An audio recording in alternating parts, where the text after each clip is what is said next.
Lake Taupo is a huge adventure playground. It is as big as Singapore, making it the largest lake in the Australasia region. Well, if you want to learn how to fish, New Zealand is one of the best places in the world. Now, the whole gang and I are about to head out onto Lake Taupo with Top Cat Charters to see if we can bring home some trout for dinner. You ready, guys? Let's go. Let's go.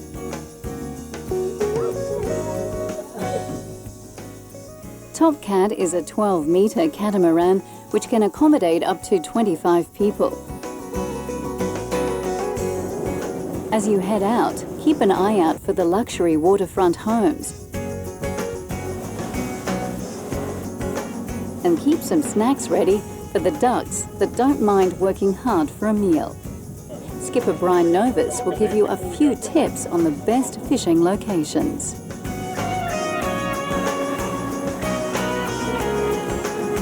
So this is actually fish we can see here. Yes, they are individual fish on the individual trout on the bottom. That looks like a lot of fish there. There's some rocks down there. No, it's the little red items that are the fish. Ah, these are the fishies. That's the little fishies, and also numbered there, which is how deep they are. So those trout are down at 200, just over 200 feet deep.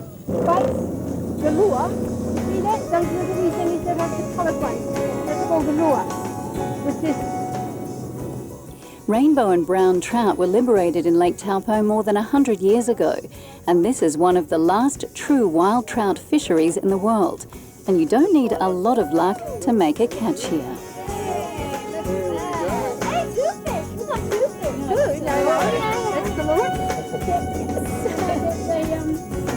The bobby don't the stick is quite cool.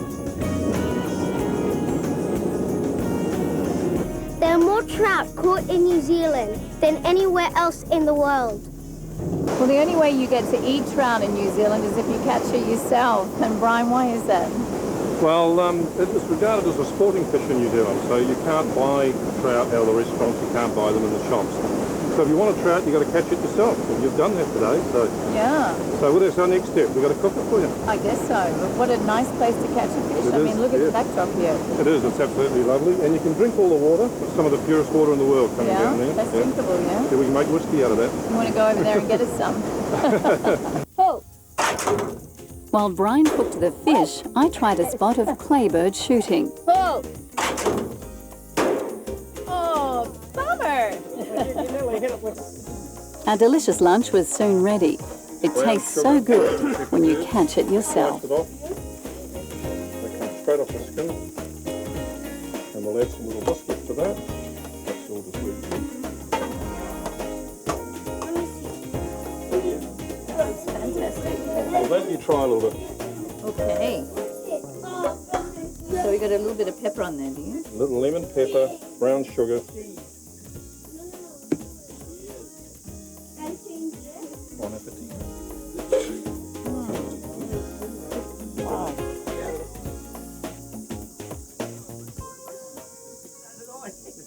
Lake Taupo is chilly most of the year, but kids can't resist a swim, even at 12 degrees.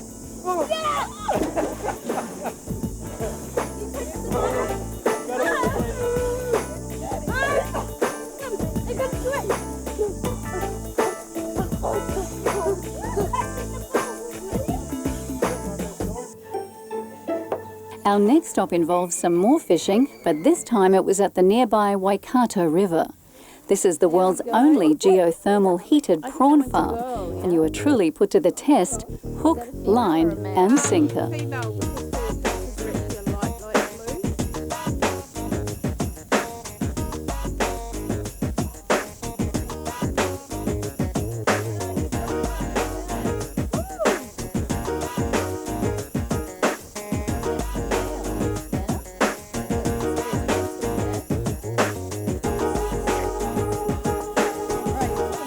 But now the river and our jet boat was waiting. Hooker Jet's been operating for quite a number of years now. We use jet boats that were developed here in New Zealand. Back in about 1953, a South Island gentleman called Bill Hamilton invented the first jet boat and used it for running up South Island rivers. The jet boats only require about 10 centimetres or 4 inches of water, and as long as we've got that much water, we just keep going. These boats are powered by a big block Chevrolet engine, It's about 8.2 litres, and it's churning out around about 380 horsepower.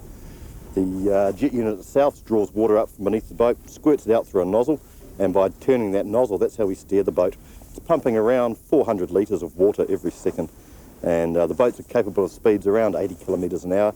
We load them up with around 14 passengers, and we do about a dozen 360 spins on our trip. It's great fun. You're going to love it. So everyone, hold on tight.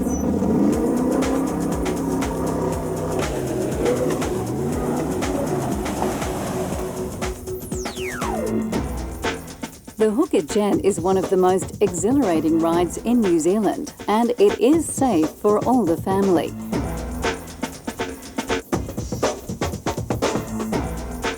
It was the thrill of a lifetime for both Grandpa and Grandma, and the highlight is a brief stop at the base of the spectacular Hooker Falls.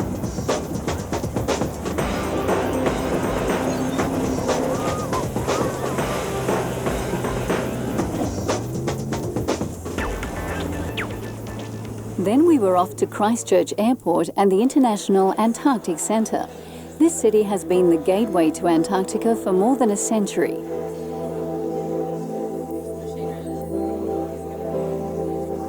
The centre is home to the New Zealand, United States and Italian Antarctic programs, and it supports scientific research.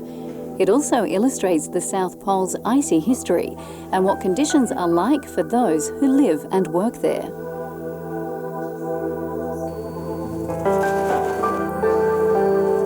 In this room, you can briefly experience what it feels like to be in Antarctica.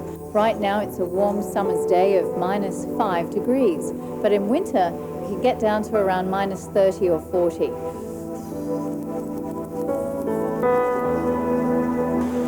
When the wind blows, you run for cover. And how do you get about with ease on the ice? How about on something like this? Well, this is called a Hägglund vehicle. It's manufactured in Sweden, designed and manufactured in Sweden, primarily for military use to move troops around. It's an all-terrain vehicle. It can operate in temperatures from -40 degrees centigrade, and that's pretty cold, to +50 degrees centigrade. It can go up inclines of more than 40 degrees. Wow, And around a side incline of more than 31 degrees. that's incredible.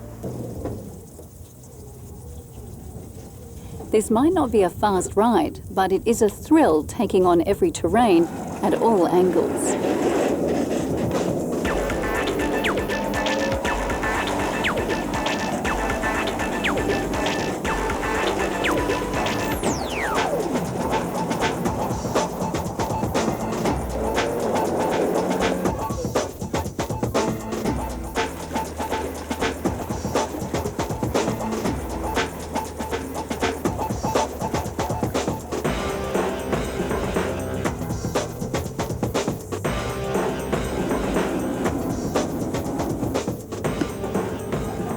Okay, cool.